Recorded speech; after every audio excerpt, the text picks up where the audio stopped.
Irmãos, este assunto é muito delicado, o que eu vou falar hoje, porque envolve riqueza, dinheiro, oferta, dízimos, ofertas, essas questões todas. E ele é muito delicado de falar e também muito delicado de ouvir, porque é um assunto estragado muitas vezes dos lugares a gente escuta. A nossa igreja, vocês percebem que nós não temos, graças a Deus, uma atitude forçosa nesta área do nosso contribuir, do nosso ofertar. Qual é a minha intenção ao pregar este assunto generosidade? A minha intenção ao pregar esse assunto sobre generosidade, primeiro, é tirar o veneno ou nos prevenir de um veneno dos nossos dias, que é a chamada teologia da prosperidade. Nós sempre falamos contra isso, mas talvez a gente não debruça sobre este tema.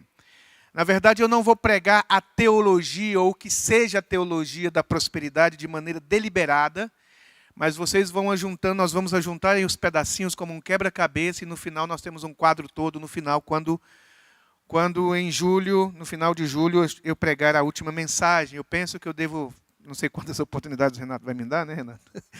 Mas a oportunidade que eu tiver, eu quero falar tanto de manhã quanto à noite a respeito desse tema, generosidade. Então, para nos prevenir, nos guardar, nos proteger de falsos ensinamentos quanto a isso. Em segundo lugar, minha intenção é que nós tenhamos uma prática generosa à luz das Escrituras. Essa é a minha intenção, que as nossas práticas de generosidade sejam à luz das Escrituras. E em terceiro lugar, é um desafio para você que contribui, continue contribuindo de maneira como a Bíblia ensina, e aqueles que não o fazem, se arrependam e possam obedecer às Escrituras como ela nos ensina a praticar a ação generosa, não só aqui no gasofilácio, mas na vida. Generoso não é generoso aqui na reunião. Tem pessoas que são fiéis nos dízimos, mas não são generosas. Então, tem a ver com isso que eu quero pregar para os irmãos nessa manhã. Eu te peço, irmão, que você tenha um bom ouvido para ouvir. Porque pode ser que eu fale alguma coisa que não está ajustado à maneira que você vem ouvindo, talvez, o conceito que você tem. E se alguma coisa ficou, você tem liberdade de me perguntar, de pontuar, ou de depois, em casa, ouvir novamente a palavra, está no YouTube, que você possa ouvir novamente essa palavra e para que aquilo que foi falado seja claro nos seus ouvidos. Não que seja um assunto assim profundo demais, é simples. Mas ele é cheio de ruídos, não é? Então, a gente precisa tirar os ruídos para que a mensagem do Evangelho seja clara no nosso coração. Generosidade à prosperidade bíblica é o tema dessa manhã. Generosidade à prosperidade bíblica. A prosperidade, sim. A Bíblia ensina sobre prosperidade. A Bíblia diz que Deus ama a prosperidade dos seus servos. A Bíblia não é um livro que advoga a miséria, a pobreza, não é.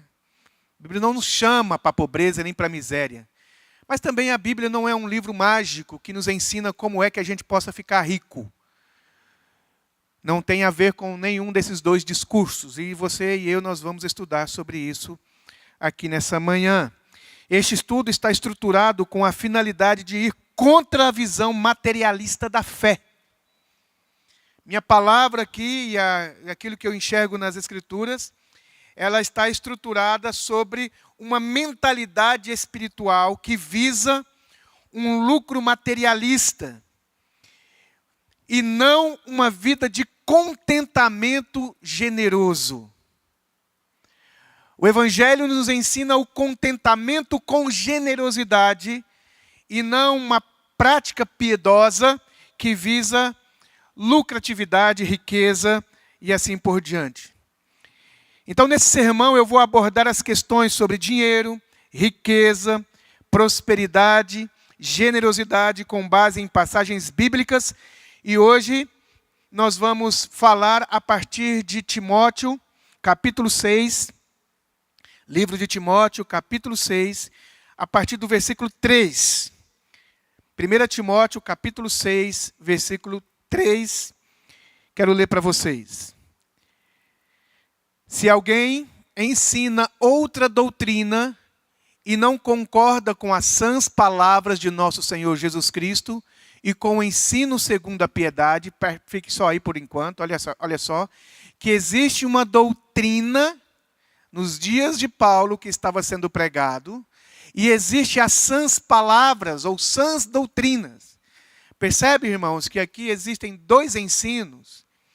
Um ensino que o apóstolo Paulo não assina embaixo dele, não o reconhece como doutrina de Deus, que ela não é sã. A palavra sã vem de sadio.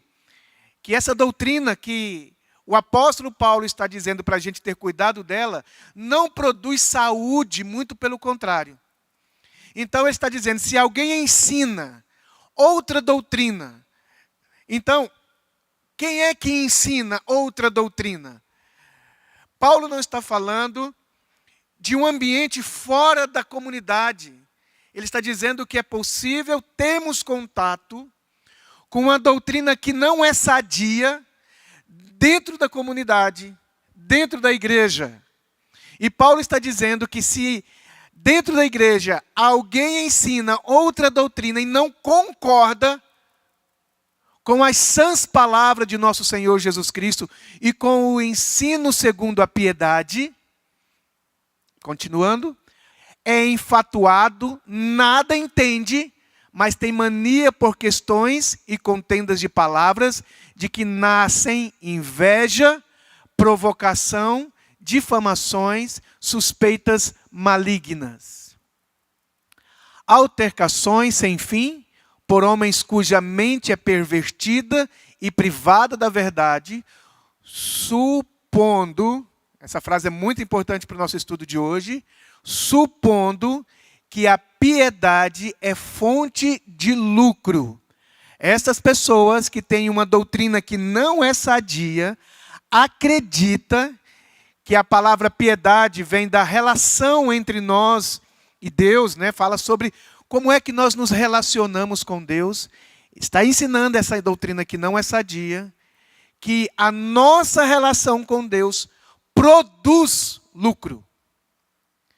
Que quando nós nos relacionamos com Deus, Deus devolve riquezas para nós. Ele está dizendo que esses irmãos que têm uma mente pervertida, estão privados da verdade, eles supõem que a piedade é fonte de lucro. Pode continuar? De fato, grande fonte de lucro é a piedade. Como? Com o contentamento. Por isso o tema da nossa palavra é generosidade ou piedade com o contentamento. Porque nada temos trazido para o mundo, nem coisa alguma podemos levar dele. Tendo sustento e com que nos vestir, estejamos contentes. Ora, os que querem ficar ricos, quem é que quer ficar ricos? As pessoas que estão utilizando a piedade como fonte de lucro. Ele não está dizendo as pessoas que querem ficar ricos porque trabalham. Elas estão querendo ficar ricos com a piedade. E essas pessoas que querem ficar ricas utilizando a vida espiritual, a obediência a Deus, como uma maneira de prosperar, caem em tentação e cilada, e em muitas concupiscências insensatas e perniciosas, as quais afogam os homens na ruína e perdição. Porque o amor do dinheiro é raiz de todos os males, e alguns nessa cobiça se desviaram da fé e a si mesmos se atormentaram com muitas dores. Versículo 17, por favor.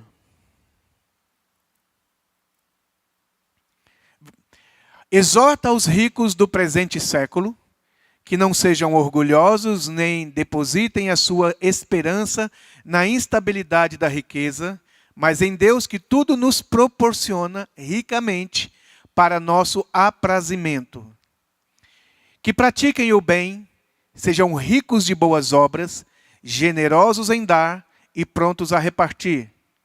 Que acumulem para si mesmos tesouros sólido fundamento para o futuro, a fim de apoderarem da verdadeira vida. E aí, só até aí mesmo, irmãos queridos. Então, em contrastes com esta teologia da prosperidade, há um caminho alternativo baseado no contentamento e na generosidade.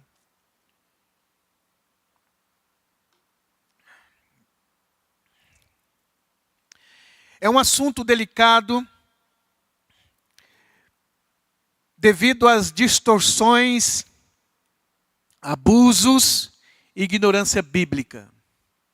Este assunto da generosidade, de ofertas, de dinheiro na casa de Deus, ele é muito delicado porque existem muitas distorções, existem muitos abusos cometidos e existem uma ignorância bíblica.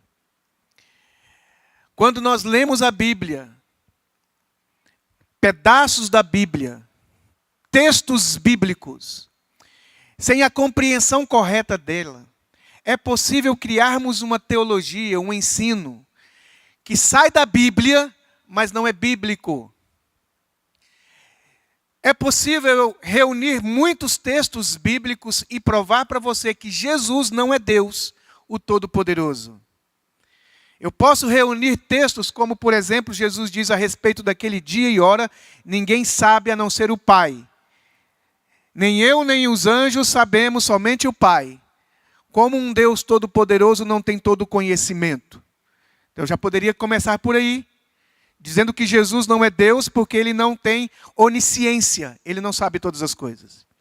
Eu poderia usar um texto, por exemplo, como Jesus é a primeira das criações de Deus, que ele é o princípio da criação de Deus, que ele foi criado.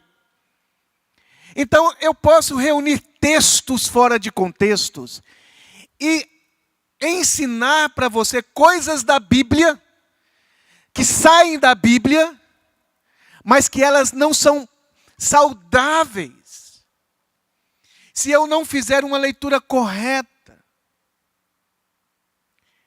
Eu posso ensinar coisas para os irmãos aqui e mostrar textos que você vai dizer glória a Deus. Por exemplo, eu posso pegar um texto de Isaías, se eu não estiver enganado, o capítulo 1 vai dizer, se quiserdes e me ouvirdes, comereis o melhor dessa terra. E dizer, está vendo, irmão, se você ouvir a palavra de Deus, e se você quiser, e se você obedecer a palavra de Deus, você vai comer o melhor dessa terra. E se eu picotar esse texto, eu vou criar uma pregação e te dar a entender que se você não está usufruindo o melhor dessa terra, é porque você não quer ou porque você não está ouvindo a palavra de Deus. Então, as heresias brotam de uma interpretação de versículos picados, fora do seu contexto, e sem uma passada pelo Novo Testamento. Vocês sabem que nossa Bíblia, diferente da Bíblia judaica, nós temos o Novo e o Velho Testamento. E se a gente não tiver entendimento do que o Novo Testamento explica ao Velho, nós vamos aplicar coisas do Velho Testamento para a nossa prática de vida de nós que somos as pessoas da nova aliança. Paulo diz que nós não estamos na antiga aliança. Nós estamos na nova aliança que tem promessas superiores. E aí então nós precisamos limpar os nossos olhos a respeito do Velho Testamento e ler o Velho Testamento iluminado com a leitura do Novo Testamento. Senão a gente vai praticar uma leitura bíblica equivocada, produzindo distorções e abusos. O que existem de igrejas e de pastores que utilizam da Bíblia para abusar, retirar das pessoas o seu dinheiro, levando os irmãos a uma prática devocional a Deus completamente abusivas. Igrejas que estão se tornando milionárias, pastores milionários que ganham dinheiro em nome da fé. O perigo do dinheiro se tornar um Deus. Perigo do dinheiro se tornar um Deus. O dinheiro como a realidade mais poderosa que Jesus disse que ele pode se tornar. Jesus disse que sobre Mamon, que é uma das realidades mais poderosas e impactantes, com o potencial de ocupar o lugar de Deus, de se tornar o mediador entre Deus e os homens. Eu vou mostrar isso para você. Que você pode e nós podemos, e que isso existe de maneira tão profunda e tão intensa na igreja dos dias modernos, em que Mamon está sorrateiramente nos púlpitos e no dia a dia da igreja, determinando como é que se serve a Deus e de como é que se faz a vontade de Deus. Quando Jesus disse que nós não podemos servir a dois senhores, que nós não podemos servir a Deus e as riquezas, que nós não podemos servir a Deus e a Mamon. E como é que Mamon sorrateiramente tem essa sutileza de se infiltrar em nossos corações para se colocar como centro dessa relação determinante como é que você serve e como é que você espera coisas de Deus. Quando o Mamon é divinizado em nossa experiência espiritual. Então Jesus nos advertiu sobre o perigo de você ter nas riquezas, no dinheiro, o seu Mamon, o seu ídolo. E quando isso acontece, coloquei aí, Mamon é o dinheiro que adquire status de divindade.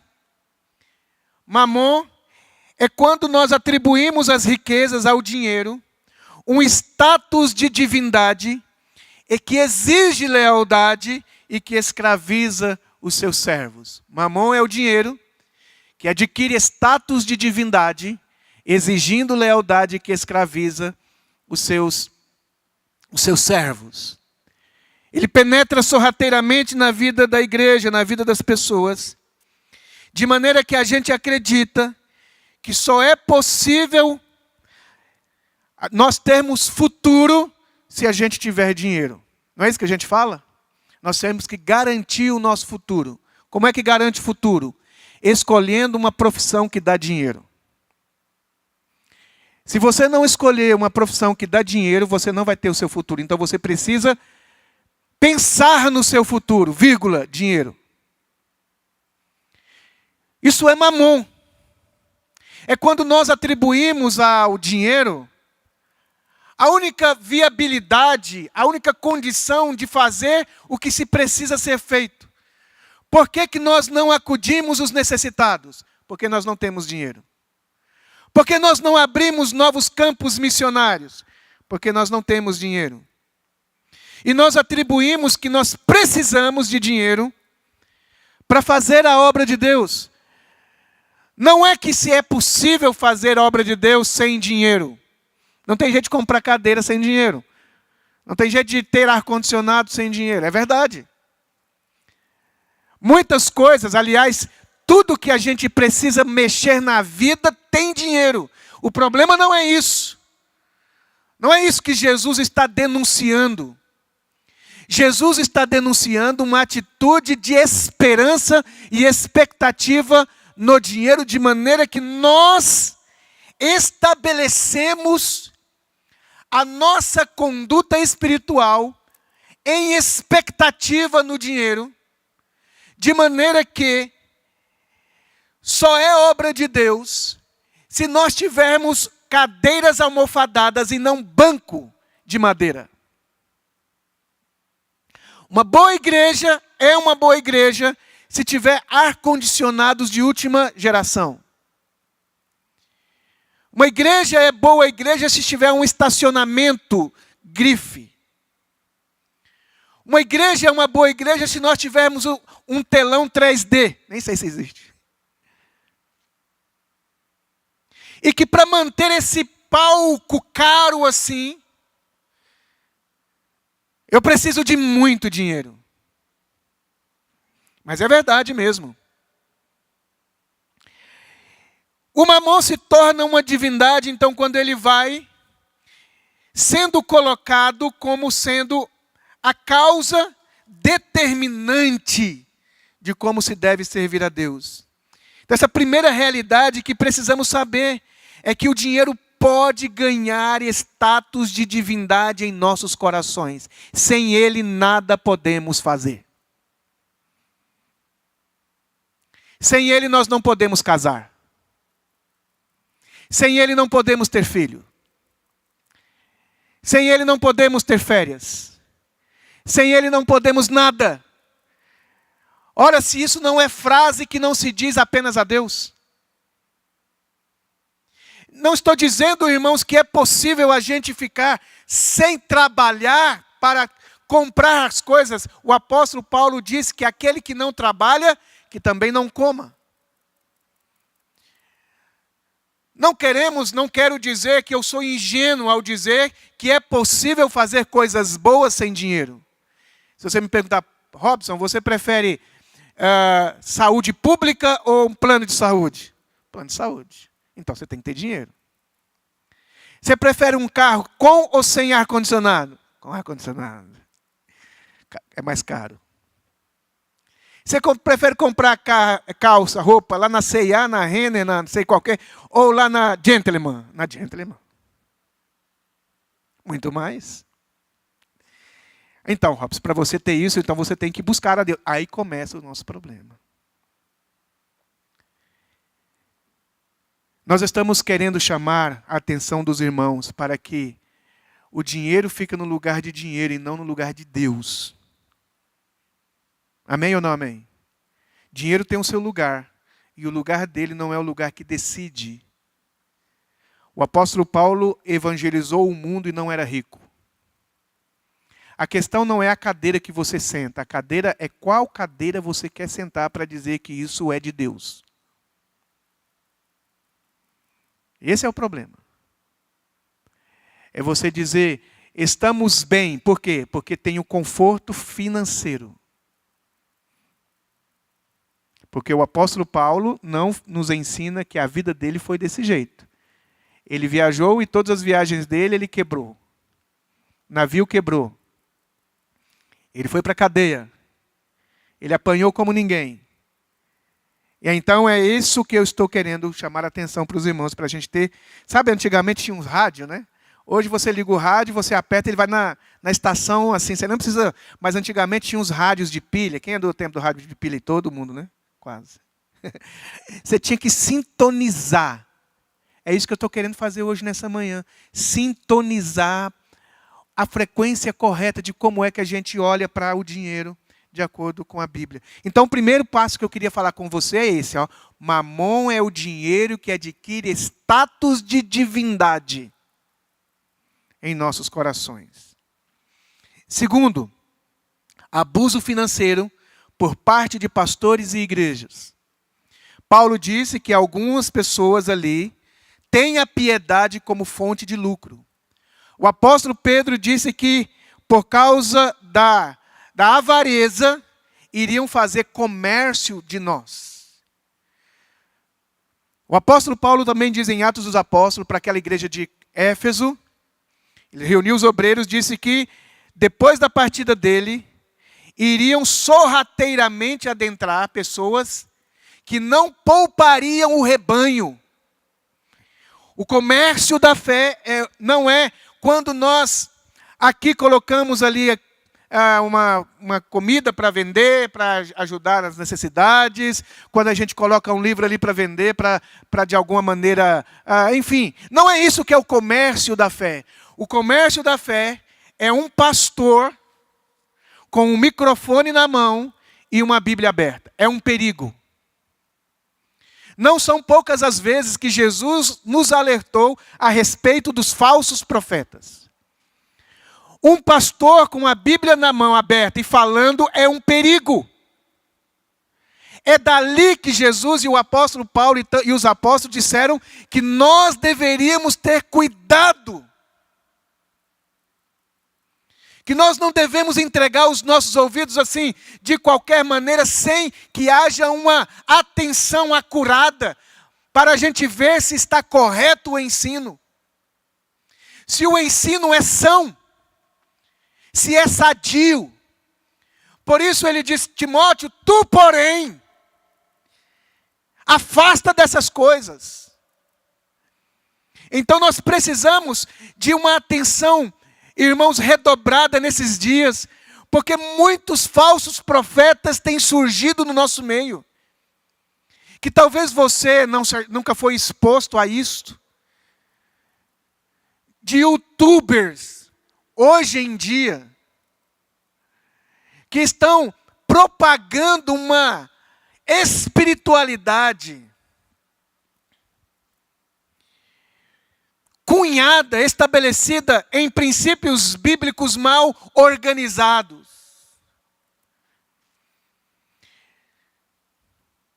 Eu estive outro dia, essa semana, num lugar, uns dias desses, num lugar, por necessidade, e fiquei lá alguns momentos ali esperando, por uma circunstância, eu não fui lá assistir, participar da reunião, por acaso eu fui na reunião. E quando eu estava lá, eu ouvi uma pessoa falando e eu não acreditei. E não foi a primeira vez, eu vejo isso o tempo todo, às vezes, nos lugares, mas eu estava ali dizendo, e a pessoa pregando sobre a oração de Jabes, e ele falando da oração de Jabes, e falando da oração de Jabes, e de repente ele fala que naquele ano Deus iria abençoar aquele povo de maneira extraordinária, como abençoou a Jabes. E ele via riquezas e chaves de prosperidade na mão de muitas pessoas e portas abertas para outros países, e que Deus iria fazer uma bênção na vida deles de maneira tão intensa e ttão profunda, e que ele estava vendo assim caixões sendo fechados e que pessoas não iriam morrer por causa daquela noite, e que eles deveriam, ir ao altar de Deus, e havia ali 12 pessoas que iriam experimentar isso de maneira muito intensa, bastasse eles ofertarem naquela noite uma oferta de R$1.000. E ele gastou mais ou menos 20 a 30 minutos tentando convencer a subirem ali 12 pessoas com R$1.000. E depois que subiram 12 pessoas com R$1.000, ele diz, mas existe uma bênção aqui de 250. Irmãos, isso não é uma coisa que acontece isoladamente nos nossos dias. Pessoas profetizando número de identidade. E você fica assim, uau, ele sabe o nome da minha prima, que eu estou tendo uma questão com ela. Joana! Tem uma pessoa aqui, Joana, e aí começa a profetizar sobre Joana. E no final da reunião é grana. É dinheiro que você tem que dar.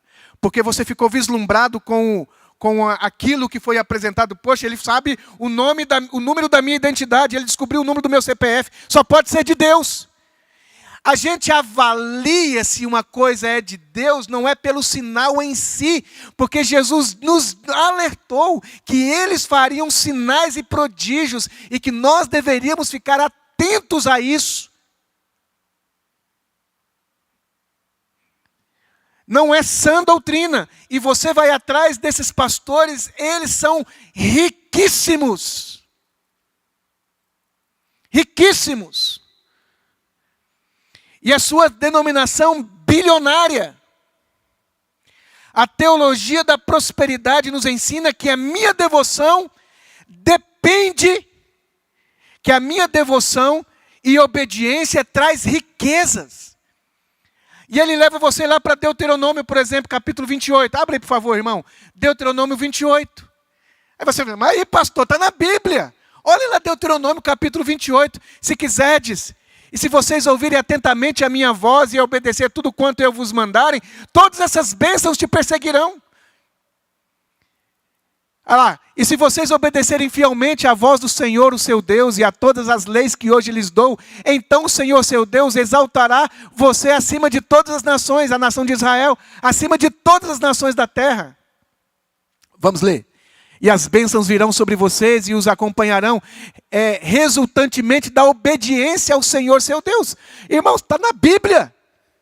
Aí, pastor, se eu obedecer fielmente à voz de Deus, Deus me colocará acima de todas as nações da terra.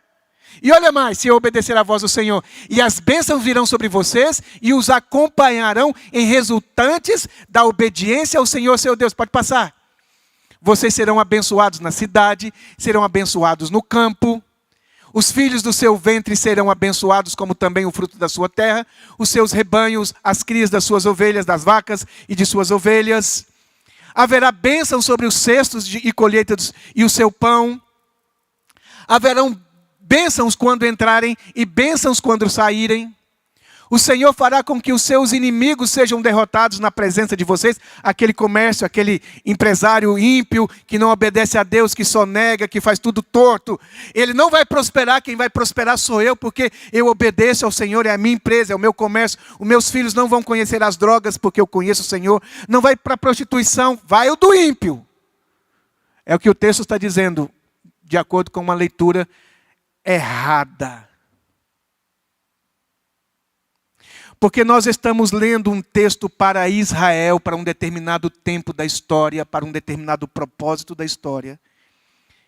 E se a gente não pegar esse texto e colocá-lo à luz do Novo Testamento, como Gálatas, por exemplo, Efésios capítulo 1, por exemplo. Se você não olhar para Jesus que diz assim, ó, bem-aventurados os ricos. Por que bem-aventurados os ricos deveria ser? Porque os ricos são ricos por obedecerem à voz de Deus. De maneira que a gente olha para Jó. É Jó? Jó.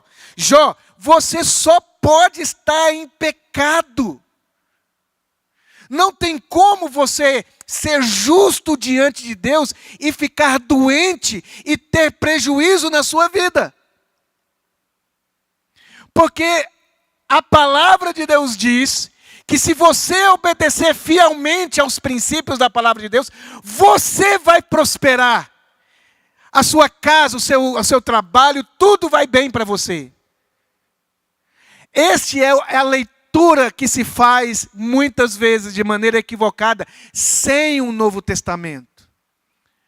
No Velho Testamento, quem obedece fica rico, de acordo com a palavra. A nação fica próspera. No Novo Testamento, Jesus diz, bem-aventurados os pobres. Jesus diz, ai de vós os ricos. Jesus diz assim, dificilmente um rico entrará no reino dos céus. Jesus disse para Zaqueu, ele entrou na casa do Zaqueu, o evangelho entrou lá na casa de Zaqueu, e Zaqueu não ficou rico, ficou mais pobre.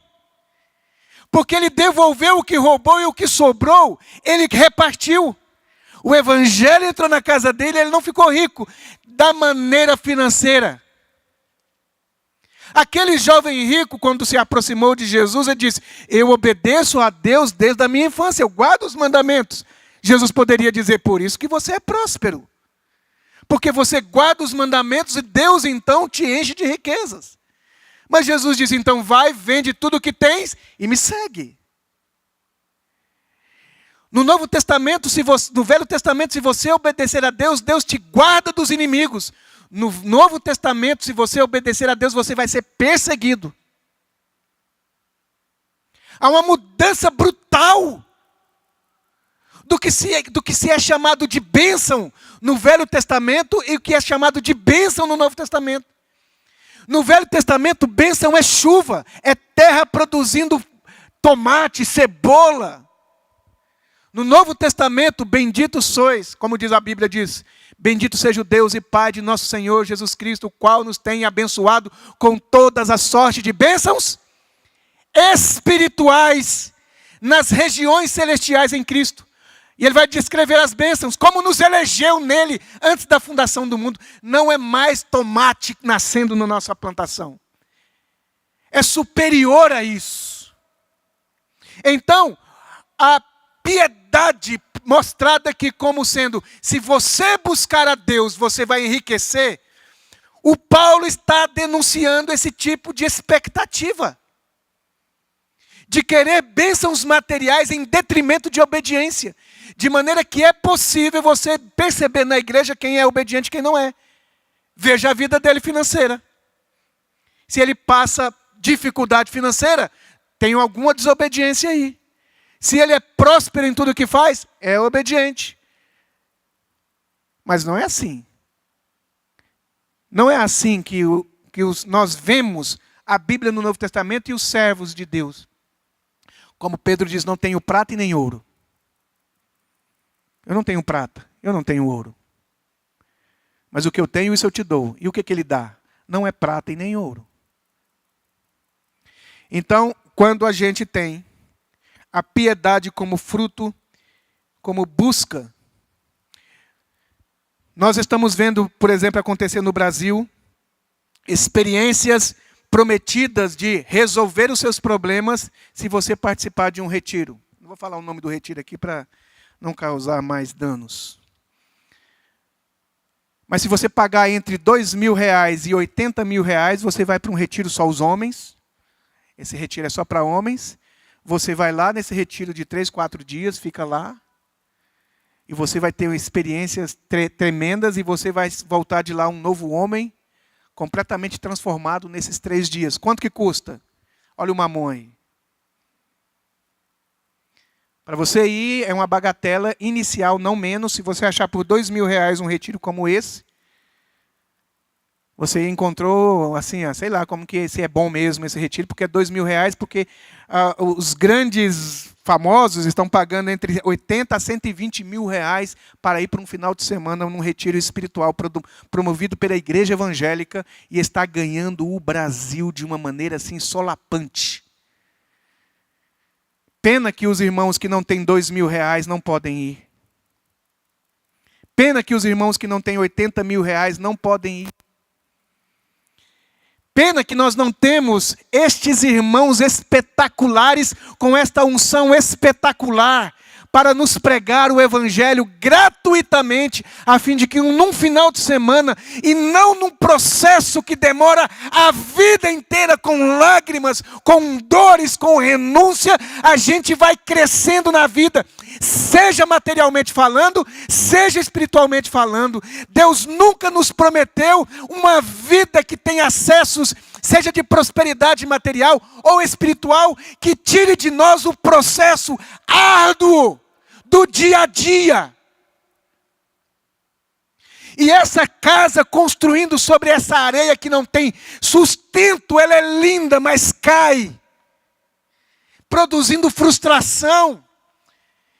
Não foram poucas as vezes que nós, os pastores e os irmãos, escutam: o que é que Deus tem contra mim? Por que que Deus deixou eu sou fiel a Ele? Eu entrego os meus dízimos, as minhas ofertas. Por que que isso aconteceu comigo? Como se fosse possível comprar benefícios de Deus. Mas a mente que pensa que a fé, que a piedade é fonte de lucro, pensa. Não faz porque ama. Não é fiel a Deus porque é Deus que Ele quer. Ele quer usar a Deus como meio para atingir um fim. Vou jejuar, por quê? Porque se eu jejuar, a minha esposa não vai sair de casa.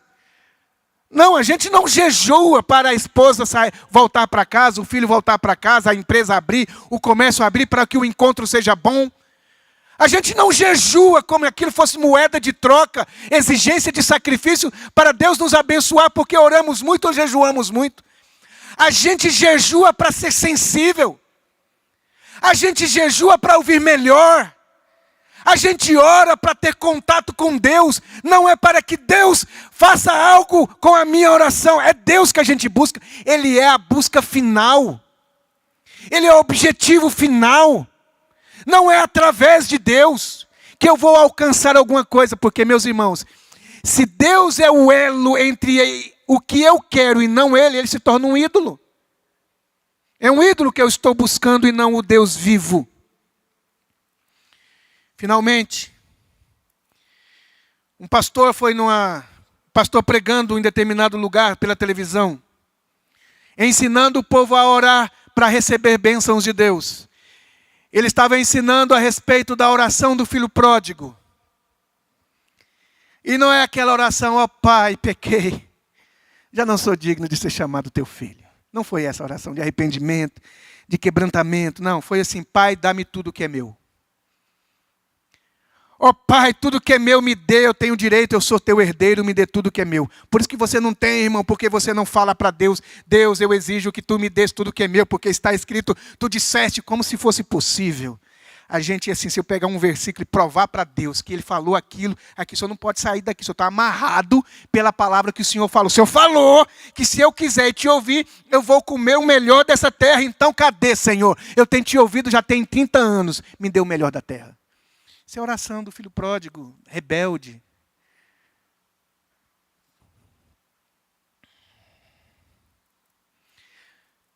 A piedade lucrativa transforma Deus em um ídolo qualquer.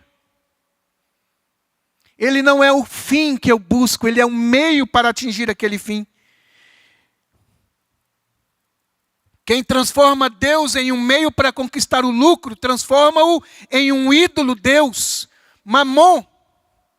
Infelizmente, inferniza a vida e torna as pessoas, sabe, sem entendimento e produz frustração.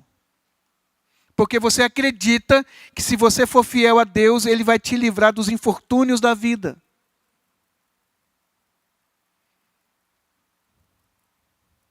As consequências do amor ao dinheiro, Paulo diz que as consequências diz é cair em tentação, armadilhas, desejos descontrolados e nocivos. Eu não vou entrar nisso aqui porque meu tempo já foi. Mas as consequências desse amor, que amor? Tendo a piedade como fonte de lucro. Que esse amor, que essa devoção, que busca ostentação, riquezas e prazeres e coisas baseado nessa relação com Deus de obediência para ter lucro, produz tentação, armadilhas, desejos descontrolados e nocivos. Mergulha na ruína e na destruição.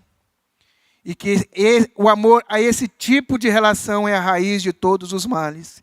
E alguns, por causa disso, desviaram-se da fé. E não é que eles não têm fé. Não é que eles fecharam a igreja. Não, é uma igreja lotada. Mas que estão com uma fé desviada. Não está com a verdadeira fé, não são as sãs doutrinas que estão pregando. E pode ser também uma igreja vazia de gente, com uma fé também desviada. Não é a quantidade de gente que diz que nós somos bons ou maus. É um tipo de ensino.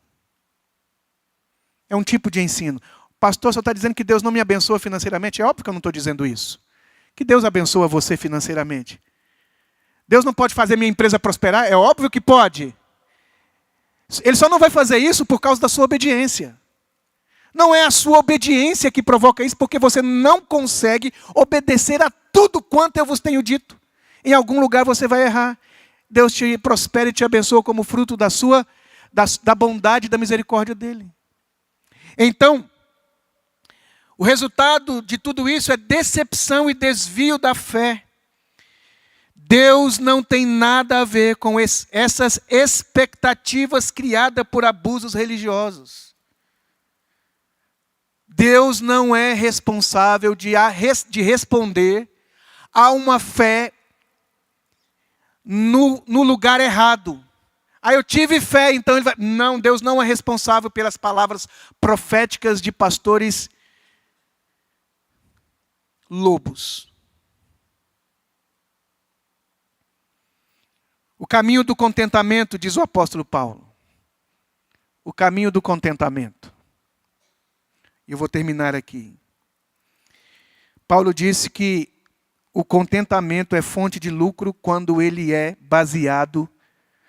Ele disse que a piedade é fonte de lucro quando ele é bancado pelo contentamento.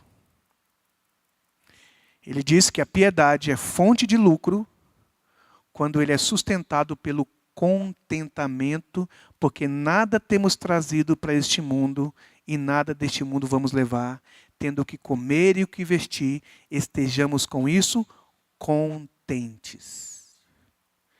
Ele não está dizendo para você ser mais fiel para mudar o que está acontecendo agora na sua circunstância. Está dizendo o seguinte: eu sei, diz o apóstolo Paulo, eu aprendi a estar contente em todas e em quaisquer situação. Sei ser honrado. Não tem problema ser honrado. Ah, não vamos honrar porque senão o irmão vai ficar soberbo. Não, pode honrar. Sei ser honrado. Você sabe ser honrado? Você sabe estar por cima e não ficar soberbo? Você sabe ser privilegiado e não ficar soberbo, arrogante, presunçoso? Você sabe ser rico? Você sabe ser bom? Você sabe ser aplaudido? O apóstolo Paulo diz que ele aprendeu a ser honrado, mas aprendeu também como é viver na desonra. Sabe ser aclamado e sabe ser apedrejado. Sabe ter abundância e sabe o que é passar por escassez. Ele diz: eu posso todas as coisas naquele que me fortalece. Ele não está emburrado porque não tem e nem é soberbo porque tem. Ele honra a Deus. E ele disse para Timóteo: diga aos ricos do presente século que coloque a sua esperança em Deus. Coloque a sua esperança em Deus e não na instabilidade das riquezas. Ele diz assim, que eles devem usufruir e compartilhar. Queria que a gente abrisse aí no versículo 6:17 para ir para os finalmente aqui. 6:17, o que ele diz para os ricos. Vamos ler juntos. Para os irmãos que têm condição financeira. Como é que esses irmãos devem se comportar com a sua riqueza? 1 Timóteo 6:17. Diga àqueles que são ricos no presente mundo, olha só, que não fiquem orgulhosos disso. Nem confiem no dinheiro, que logo acabará. Quando é que vai acabar o dinheiro? Pode ser de qualquer maneira. Pode ser porque você faliu. Pode ser porque você morreu. Acabou o dinheiro para você. Pode ser que você envelheceu e que adianta? Depois que a gente está com 99 anos de idade, vamos lá para a Disneylândia. Fazer o quê? Com 99 anos de idade lá na Disneylândia, vai me resolver o quê? Pode acabar a saúde, pode acabar a vontade. Tem irmãos que têm piscina dentro de casa e nunca tomam um banho nela. Tem sauna dentro de casa e nunca entrou na sauna. Pode acabar o gosto, a vontade por aquilo. Não confie nisso para ser a sua experiência espiritual. Não se orgulhe disso. Mas que seu orgulho e sua confiança deve estar no Deus vivente, que sempre nos dá abundantemente. Olha aí. Deus nos dá abundantemente tudo quanto necessitamos. E pode ser que Deus te dê tanto, tanto, tanto, tanto. Para quê, irmãos? Que Deus pode te dar tanto, tanto, tanto. Olha lá, para a nossa satisfação. Você conseguiu comprar um apartamento bom, uma casa boa, um carro, uma fazenda, uma chácara, uma empresa? Glória a Deus. A palavra de Deus não é contra isso. Você prosperar, você crescer, você querer melhorar a sua vida. Eu quero morar numa casa própria também e a melhor possível. Não está errado e Deus diz que é para a nossa satisfação. Mas não para aí o versículo. Olha o que mais diz o texto. Ordene a eles o quê? Que pratiquem o bem, para não fazer isso de maneira torta. Eles devem ser ricos também em quê, irmãos? Em boas obras. Para quê? E devem dar com alegria aos que estão em necessidade. E estar sempre prontos a repartir com os outros aquilo que Deus lhes deu. Não é só ter. É fazer o que eu devo fazer com aquilo que Deus me deu em abundância. Deus me deu em abundância. E agora? Satisfaça, desfrute. Faça boas viagens. Vá para bons lugares, compre uma roupa boa para você, sapatos bons para você, tenha mesmo um plano de saúde, compre um carro assim blindado para você, compre o carro que você quiser, um avião, um helicóptero, faça isso, não tem problema fazer isso, não fique orgulhoso disso, não se torne soberbo disso. Mas o que ele diz mais? Seja bom em boas obras, seja rico em boas obras. O que é ser rico, irmãos? Ser rico é ter muito do mesmo. Ser rico é ter em abundância, é a mesma coisa. Ser rico não é ter um carro, ser rico é ter muitos carros. E ter condições de ter quantos carros quiser, ter muito do mesmo. Ele está dizendo para você ser rico em boas obras. O que é ser rico em boas obras? Fazer muitas boas obras. Mas não está dizendo para a igreja cobrar dele boas obras. Está dizendo para ele ser assim. Disposição do coração dele. E não disposição do meu coração em relação a ele. Não é para eu colocar o peso da igreja sobre ele. É para ele perceber que aquilo que é pesado para mim, para ele é suave. Que 10 mil reais para mim é quase a minha vida toda. 10 mil reais para ele é 1 minuto de trabalho. 10 mil reais para ele não cobra nada, não custa nada. Ele está dizendo que nós devemos fazer isso com alegria para acudir quem precisa. Agora olha aqui para mim, irmãos. Uma igreja, uma comunidade, que os seus fiéis são generosos, essa igreja não precisa de fazer barraca, não precisa fazer lanche para arrecadar recursos, não precisa fazer bazar. Se os irmãos forem generosos, se a gente, nós todos aqui, não é vocês e eu estou fora do lance não, se nós formos generosos, como a Bíblia ensina, a gente faz coisas para nós aqui e para os que não estão aqui. A gente consegue acudir necessitados.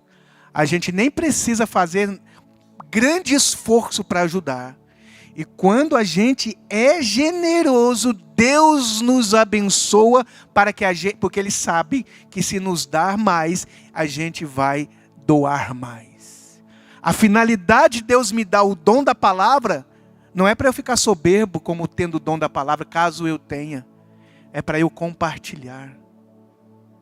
Se Deus me deu o dom de inteligência, é para você usar o seu dom de inteligência a serviço dos outros. Se Deus te fez advogado, é para você advogar as causas dos outros. Se Deus te deu dinheiro, irmão, já era para a gente ter terminado esse prédio.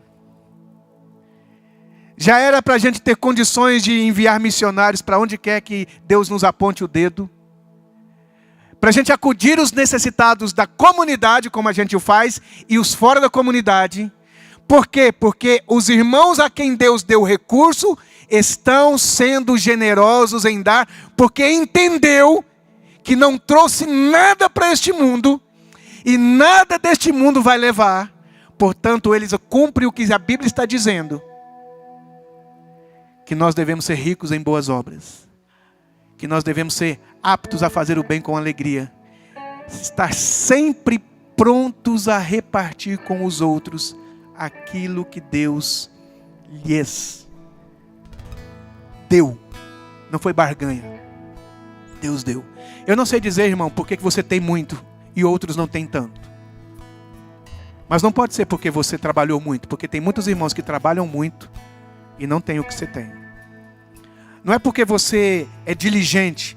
Tem muitos irmãos diligentes, mais do que você talvez e eu, e não tem os recursos que você tem. A Bíblia diz que é bondade de Deus, Deus deu para você. E pode ser que aquilo que Deus deu a você e a mim, eu coloque ele contra mim mesmo. Porque o pão que desceu do céu no deserto, o maná, que deveria suprir a necessidade da comunidade toda, alguns agiram de maneira leviana, escondendo para ter mais e mais. Sabe o que aconteceu com o maná? Bichou tudo. Quantas vezes a riqueza para nós se torna um mamon? Se torna um mamon. A busca dele, porque você não tem e deseja tanto ter, a gente vive escravizado por isso, ou porque tem e faz dele a nossa o nosso Deus particular. Minha oração, que eu quis colocar aqui para os irmãos nessa manhã, eu coloquei aqui para a gente orar. Minha oração para a gente orar aqui nessa manhã é o seguinte: que o Espírito Santo desmascare Mamon em nossos corações. Que Deus mostre que existe Mamon em mim, para que eu me arrependa e me liberte dessa opressão diabólica da piedade como fonte de lucro.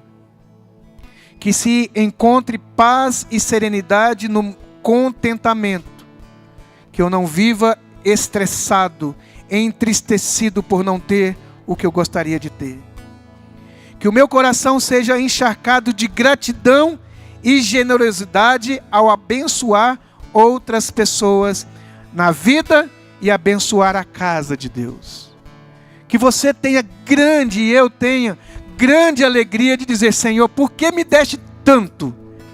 Me fale, Senhor, quanto que tu queres que eu disponha para ajudar a minha igreja local e as pessoas que me cercam. Irmãos, é impressionante, pessoas assim, quanto mais dá, mais tem. Nunca seca, porque Deus é bom.